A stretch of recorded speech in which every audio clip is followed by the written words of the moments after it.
बाडरे के तालके जो दर्जो ॾियारण लाइ बाडरे तालका मूवमेंट पारां जारी जिदोजहद के हवाले से 48 हफ़्ते ते भी कोरोना वायरस सबब लागू लॉकडाउन दौरान समाजी विती के बरकरार रखंदे ईद उल फितर के ॾियारे ते भी ज़ैब अली सारियो ऐं कामरेड कादिर बिरोही की अगवानी में टाउन कमेटी ऑफिस आॾो सख्त एहतजाज करे बाडरे शहर के तालके जो दर्जो ॾियण जो मुतालबो कयो वियो।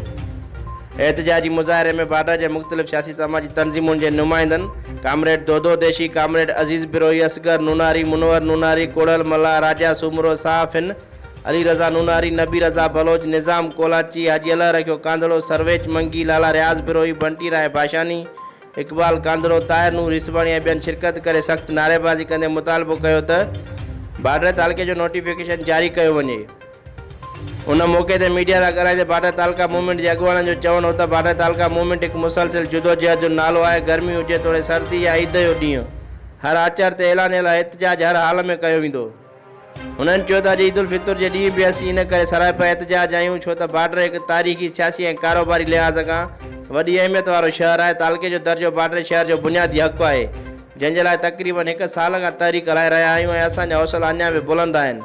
आख़िरी दम ताईं जुदोजहद जारी रहंदी।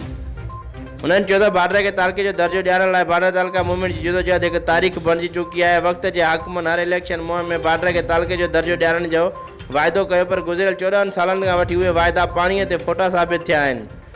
हाणे बाडरे तालका मूवमेंट जे प्लेटफॉर्म ते असीं पंहिंजो हक़ विड़ी बि ज़रूरु वठंदासीं ऐं बाडरे के तालके जो दर्जो ॾियारींदासीं। हिननि ॿुधायो त पीपुल्स पार्टी जा सलाह ॾियल ॿिनि वॾनि वज़ीरनि सैयद क़ाइम अली शाह, सैयद मुराद अली शाह खां अलावा फरियाल टालपुर समेत पार्टी अॻुवाणनि वॾनि अवामी जलसनि में बाडरे शहर के तालके जो दर्जो ॾियण जा ऐलान कया आहिनि, पर उहे सभु अवाम खे बेवकूफ़ बणाइण लाइ लालीपाप साबित थिया आहिनि छो त बाडरे तालके जो नोटिफिकेशन 14 साल गुज़री वञण जे बावजूद बि जारी न कयो वियो आहे।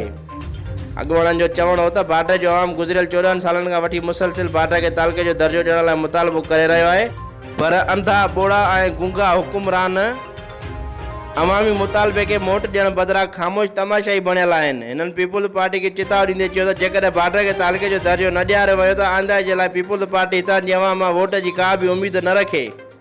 हिननि Peoples Party chairman Bilawal Bhutto खां पुरज़ोर मुतालबो कयो त बाडरे तालके जो फौरी तौर नोटिफिकेशन जारी करे हितां जे अवाम में फैलियल बेचैनी ख़त्म कई वञे। वाहिद सिंधी, सिंध सोशल न्यूज़, बाडरे।